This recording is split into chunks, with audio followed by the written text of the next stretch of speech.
hello सनाफोर खुलुमबाय बयनिसिमबो आंनि बसुमतारी अनामिका चेनेलाव आंनि गोसो गोरबोनिफ्राय गिबियावनो बरायनाय थाबाय आरो फैलायबाय नोंसिनि खाथियाव दिनै गोदान भिडिअजों लोगोसे अननानै भिडिअखौ बयबो सापर्ट होलांदोलाय आरो जोबजासिम नायनानै होलांदो आरो नायनानै जुदि मोजां मोनथारदोंबा लाइक कमेन्ट शेयार खालामना होदो आरो चेनेलाव जुदि सोरबाफोर गोदानै फैनाय दंबा चेनेलखौबो अननानै साबस्क्राइब खालामना होलांदो दिनैनि ब्लगाव मा देखायनो हायो देखायलांसैलाय आरो सनाफोर नोंसिनो आंथ' जि मावो जि दाङो बेखौनो देखायखायो नालाय होमबा नोंसोरबो आंजों लोगोसे नायलांबाय थाबानो जाबाय बा आं भिडिअखौ बेनिफ्राय स्टार्ट खालामलांबाय आरो जानखावलायबाय नै आंहा साहा लोंनोसैलाय सोरांनाय लोगो लोगो साहायाथ' नांखागौ नालाय साहाबो जानबाय आङो साहा लोंना लाग्रोसै दायो मा हुदा जाखो साननि बेलासिनि फुंनि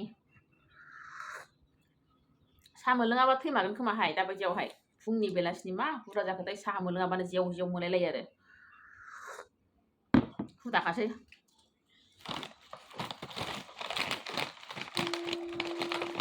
मेथाइयाबो जायाबानो गोसोखौनो गोजोनला मेथाइबो नांगौ साहाजों हुदाखासै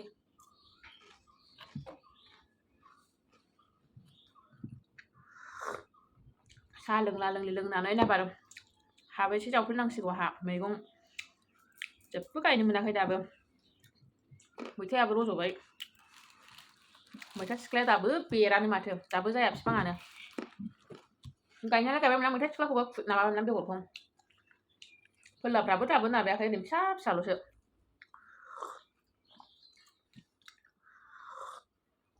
मैथा सिख्लाखौ दिनैहाय खुबैनांगौ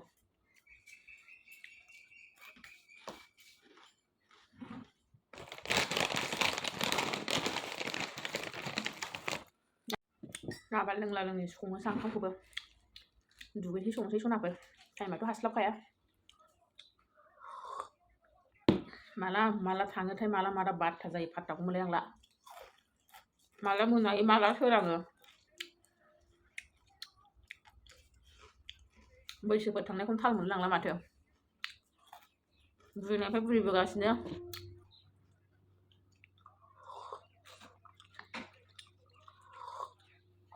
संलानोसै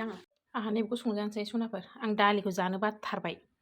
दालि मोनखांखाबाय आरो दावदैबो एवखांखाबाय आं गथ'नो ओमफ्राय हानिखौ जानोसै आरो संजानोसै अल मैगङाबो गैला बे दरसे दंमोन ओमफ्राय एसे रानथे रुन्थे दंबावो आरो रानथे रुन्थे बे देरबासो मोनजासिगोन गैला आदिसो जायो आंना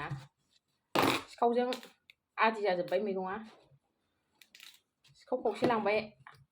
आं खावसे मोनजाबाय आरो माथो खालामबावनो जानोसै ना दङ आंना मैया लाखिनाय नाया दंबावो माखासे फोराननानै माखासे एवथुमना दोनदों आं माथामसो दंबावो आरो मैया माखासे जाबाय गथ'आथ' नाफोरखौ जालाबायखायानो दे मा दुगैखादो ओमफ्राय दुगैनानै माबादो रेडि जाखादो मोनखाजोबखाबायबो जानांसिगौल'सो दुगैनानै माबायदि जाखो दिनै एग्जामा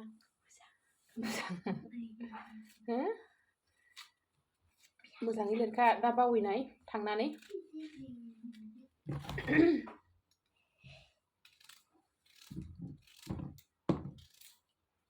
बिराद मोजां गोदैमोन अला गोथाव मोनो आंहा खुगायानो थावैयानो गैया आंना गासिखौबो गोथाव मोनजोबो मोनजानांगौल' बासुलु बुसुलु गैया आंना गासिखौबो गोथाव मोनजोबो सनाफोर आंना खुगायाहाय बांद्राय बासुलु बुसुलु गैया गासिखौबो गोथाव मोनजोबो आङो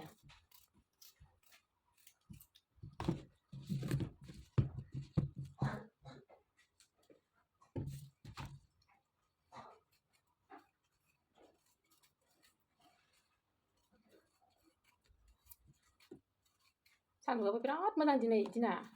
सिबो सुनांगौ सुनोसै सिखौबो सियाबो साननै सानथामनि जमाय हाबनानै थानाय जमा जानानै दं सुनांगौआ जमायना थाजोब्बाय आरो ज'नो सुनोसै दायो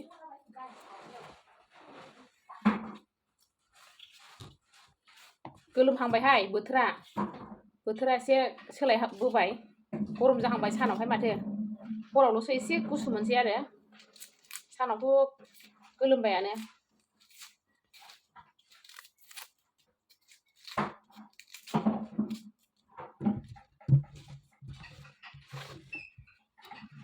सि सुनो लाबाय आङो दायो सियाबो नै जि बुरजा जमायनानै दं आरो दंबावोसो हानायखिनिखौ दिनै सुनोसै हायैखौ दोनथ'नोसै आरो आं दिनैहाय बेसेबां सुनो हायो सुनोसै माइनानै दंजोबो ओरैबायदि जमा जाहाबनानै दङ आं थारमाने दंखला दाख्लै दो गोदानाव एसे मैलामोन ना बारानो लाजाया स्रो स्रोथार बार खोलो खोलोनो सान्दुंबो बारबो बिरादनो दुंसोगारदों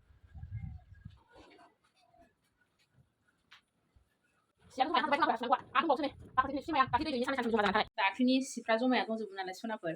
दा माखासे सुबाय आरो दंबावोसो आरो दा सुनांगौ बांसिनसो दंबावो बेखौ दा सुनोसै फारसेथिं ओंख्रिबो संगासिनो आङो ओरै कफि एवगासिनो दं नै सनाफोर मोनखांबाथाय जानोसैबो आङो ओमफ्राय सिखौ सुगोन आं नैबे टमेट' सयाबिन बाथोन बानायदों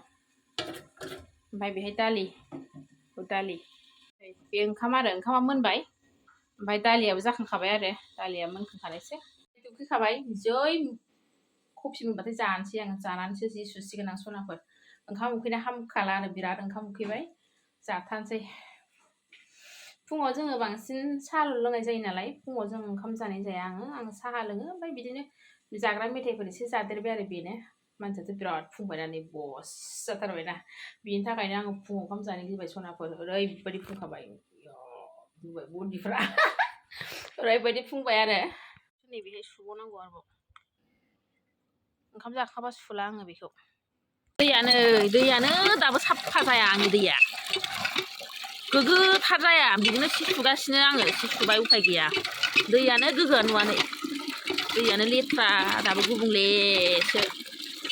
बासन बरथन सुनाया ओमफ्राय बिदिनो सुवा आङो लोंनायाथ' लोंखाया बेखौ सि सुनायावबो गोग्गो नङा नै साफायानो नङा मैलालासो मानो बिदि गखोथाय दैयानो गोदानसो खुरफिननांगौ ना मानांगौ जाखो नंबाय आङो बेजोंनो सि सुगासिनो आङो बे फान्थाव फिथाइखौ दिनै खानानै सोलायहैनोसै खोमाहाय आङो बिराद फिथाइ दङ नै अन्थाव बाथाव जानोनो आफसुस थागुलायबाय आं जि गोथाव मोनो फान्थाव होनबाथाय आलु बाथोनावबो फान्थाव लगायाबानो गोथाव मोना आङो नै आजां गाजां थायबाय अन्थाव बाथावनो आं मोनजायै समावसो एथ' थायना होबाय आरो जाबानो माननाय सिखारो आंहा माननायानो बुदौजोबलाय लायो बोरैबा मोदोमफ्रानो नै जि थायदों दिन्दां दिंसि आयै फिसालाय एथ' थायदोंमोन जा गोथाव मोनो आङो फान्थाव होनबाथाय आंनि एवनायावनो होन बाथोनावनो होन हनै जि थायदोंमोन अना खानानै थोस्सार थायदोंमोन जा दंमोन नै अन्थाव बाथाव सोलायहैगोनहां खानानै लांनानै हैगोन आं दखानावहाय दस्रा मैगं लाना फैगोन आं ओमफ्राय हैनानै आफसुस थालायलायबाय आं जागौ सानबाबो जा दंमोन नै दिन्दां दिसिनो